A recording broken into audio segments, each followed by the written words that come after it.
Hello बच्चों, आज हम वर्ष 2022 के प्रश्न पत्र के गणित भाग में आए हुए प्रश्नों को हल करने वाले हैं। यानी कि हम पुराने पेपरों के आए हुए प्रश्नों को हल करने वाले हैं। यहाँ आपको एक प्रश्न दिखाई दे रहा है, आप भी कॉपी पेंसिल लेकर जल्दी इन प्रश्नों को हल कीजिए और आंसर को कमेंट बॉक्स में टाइप कीजिए।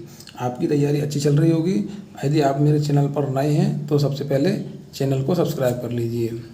चलिए हम देखते हैं ऐसे प्रश्नों को किस प्रकार से हमें हल करना है। यहाँ पर लिखा हुआ है 12 सही 1/16, यानी कि हमें इस संख्या को दशमलव रूप में बदलना है। देखिए ऐसे प्रश्नों को किस प्रकार से हल करेंगे। सबसे पहले हम देखते हैं यहाँ पर संख्या 3/5। यदि कोई संख्या इस प्रकार से लिखी है तो उसे हम बोलते हैं सरल भिन्न। क्या बोलते हैं बच्चों? सरल भिन्न। और यदि कोई संख्या इस प्रकार से लिखी है 2 सही 3/5, तो उसे हम क्या बोलते हैं बच्चों? उसे बोलते हैं मिश्र भिन्न। आपको सरल भिन्न से मिश्र भिन्न में और मिश्र भिन्न से सरल भिन्न में बदलना आता होगा। यदि आपको नहीं आता है तो मैंने पिछली वीडियो में बताया है, आप मेरे उस वीडियो को देख लीजिए, जिसका लिंक डिस्क्रिप्शन बॉक्स में दिया गया है। चलिए हम देखते हैं इस प्रश्न को किस प्रकार से हल करेंगे। सबसे पहले हम इस संख्या को सरल भिन्न में बदलेंगे। तो सरल भिन्न में बच्चों कैसे बदलते हैं? इस नीचे वाली संख्या यानी कि हर का हम इस सामने वाली संख्या से मल्टीप्लाई यानी गुणा करते हैं और उसके बाद ऊपर जो संख्या यानी अंश है उसे हम ऐड करते हैं। चलिए हम इसका मल्टीप्लाई करते हैं। 16 का यदि हम 12 से मल्टीप्लाई करेंगे तो क्या आएगा बच्चों? 192। और यदि हम 1 को उसमें जोड़ेंगे तो क्या हो जाएगा बच्चों? 193, यानी कि 193/16। यह बच्चों अब क्या हो गई हमारी सरल भिन्न। अब हमें क्या करना है बच्चों? हमें पूछा है दशमलव समतुल्य, यानी कि हमें इस संख्या को दशमलव में बदलना है। तो दशमलव में बदलने के लिए बच्चों हम क्या करते हैं? 16 का 193 में भाग देंगे। आपको भाग देना आता होगा, आप जल्दी जल्दी भाग दीजिए और आंसर को कमेंट बॉक्स में टाइप कीजिए। चलिए बच्चों हम देखते हैं। 16 का यदि हम 193 में भाग देंगे बच्चों तो कितना आएगा? 12.0625, यानी कि इस संख्या को यदि हम इसमें भाग देंगे तो क्या आएगा? 12.0625। और यही हमारा क्या है बच्चों? Final answer. यदि आपको भाग देना नहीं आ रहा है तो मैंने भाग से संबंधित भी एक वीडियो बनाया है, उसे आप देख लीजिए। उसमें मैंने 0 से हीरो तक यानी कि शुरुआत से भाग करना सिखाया है। चलिए बच्चों, तो इस प्रश्न का सही आंसर क्या होगा बच्चों? ऑप्शन क्रमांक 3, 12.0625। चलिए बच्चों हम अगला प्रश्न देखते हैं। आप भी देखिए इस प्रश्न को और इस प्रश्न को जल्दी से जल्दी हल कीजिए और आंसर को कमेंट बॉक्स में टाइप कीजिए। देखिए यहाँ पर लिखा हुआ है 8% वार्षिक दर से साधारण ब्याज पर कितने वर्षों में 1500 रुपये 1800 रुपये हो जाएंगे। चलिए बच्चों देखते हैं इस प्रश्न को किस प्रकार से हल करना है। चलिए बच्चों हम इस प्रश्न को हल करते हैं। ऐसे प्रश्नों को हम किस प्रकार से हल करेंगे? सबसे पहले हम देखते हैं हमें यहाँ पर क्या पूछा है। 8% वार्षिक दर से साधारण ब्याज पर कितने वर्षों में 1500 रुपये 1800 रुपये हो जाएंगे। यानी कि हमें कितने वर्षों में, यानी कि हमें समय क्या पूछा बच्चों? समय के बारे में पूछा है। और समय को हम क्या बच्चों? टी से प्रदर्शित करते हैं। हम देखेंगे यहाँ पर क्या दिया है? 8% वार्षिक दर, यानी कि दर बराबर क्या दिया है बच्चों? दर बराबर दिया है 8%। साधारण ब्याज से कितने वर्षों में 1500 रुपये, यह क्या है बच्चों? मूलधन।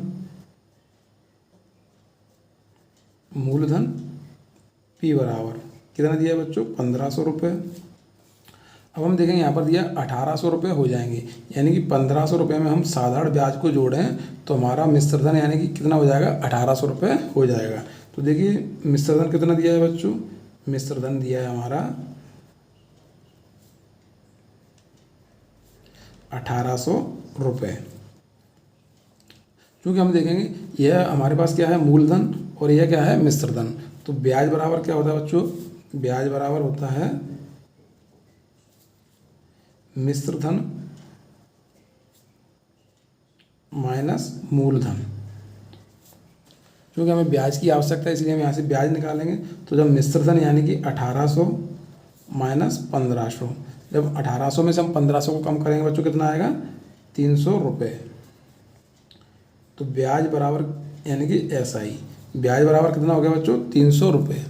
देखिए हमें यहाँ समय निकालना है। समय का फॉर्मूला हम लगाएंगे।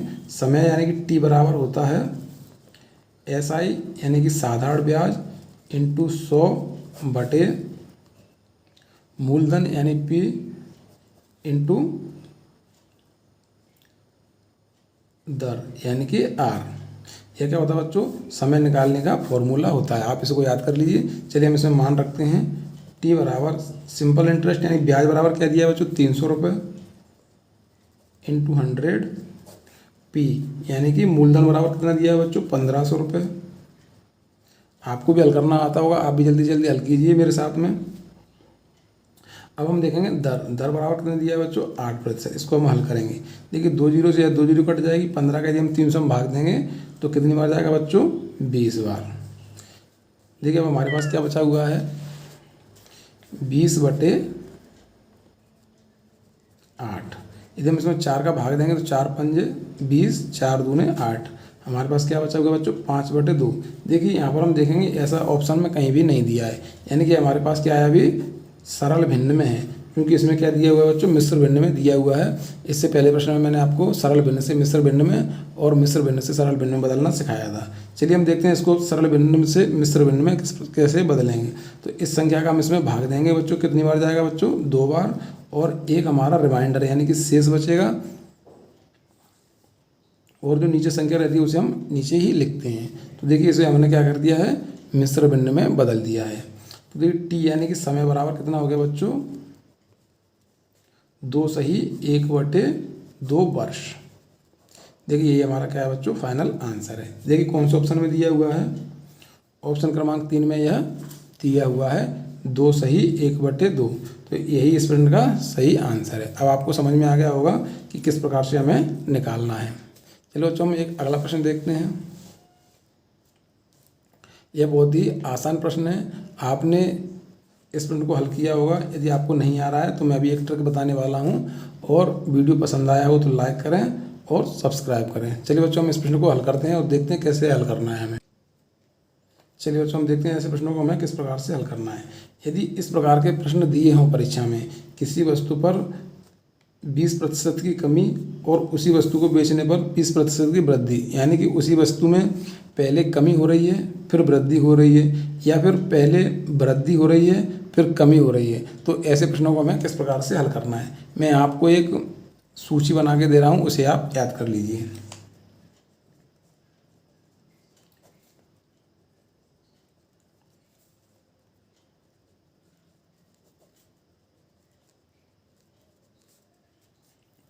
चलिए बच्चों हम यहाँ देखते हैं। देखिए यदि किसी वस्तु में 10% की क्या होती है बच्चों? वृद्धि होती है। क्या होती है बच्चों? 10% की वृद्धि होती है, और उसके बाद में 10% की कमी होती है। क्या होती है? पहले वृद्धि होती है फिर कमी होती है। तो क्या होगा बच्चों? उस वस्तु के मूल्य में 1% की क्या होगी? कमी होगी, यानी कि 1% की क्या होगी बच्चों? हानि होगी हमें। जब 20% की वृद्धि होगी, क्या होगी बच्चों? 20% की वृद्धि होगी, और बाद में 20% की कमी होगी। क्या होगी बच्चों? 20% की कमी होगी। तो बच्चों हमें उसमें 4% की हानि होगी, यानी कि 4% की क्या होगी बच्चों? कमी होगी। इसी प्रकार से यदि हमें किसी वस्तु में 30% की वृद्धि होगी और बाद में 30% की कमी होती है, तो बच्चों में क्या होगी? 9% की कमी, यानी कि 9% की हानि होगी। इसी प्रकार से यदि 40% की वृद्धि होती है और बाद में 40% की कमी होती है या हानि होती है, तो बच्चों क्या होगा? 16% की हमें कमी या हानि होगी। यानी कि चाहे तो कमी हो चाहे वृद्धि हो, इसी प्रकार से किसी वस्तु में 10% की कमी होती है, बाद में 10% की वृद्धि होती है, तब भी हमें 1% की कमी होगी। यानी कि या तो कमी हो या वृद्धि हो, दोनों ही कंडीशन में हमें क्या होगी बच्चों? कमी ही यानी हानि होना है। तो देखिए यहाँ पर क्या दिया हुआ है बच्चों? एक साइकिल की कीमत में 20% की कमी होती है और उसकी बिक्री में 20% की वृद्धि हो जाती है। देखिए पहले कमी हो रही है, उसके बाद में वृद्धि हो रही है, तो बच्चों क्या होगा? 4% की हमें क्या होगी? उसमें हानि होगी। तो इस प्रश्न का सही आंसर क्या होगा बच्चों? 4% की कमी। ऑप्शन क्रमांक ए हमारा क्या होगा बच्चों? सही होगा इसका। इसको आप नोट कर लीजिए बच्चों, ये आपको बहुत ही काम आने वाला है। ऐसे प्रश्नों को हमें हल करने की आवश्यकता नहीं है। यदि हम ऐसे प्रश्नों को परीक्षा में हल करेंगे तो हमारा बहुत ही समय नष्ट होने वाला है। चलिए बच्चों, यदि आपको वीडियो पसंद आया हो तो लाइक करें और अपने दोस्तों को भी बताएं। धन्यवाद बच्चों।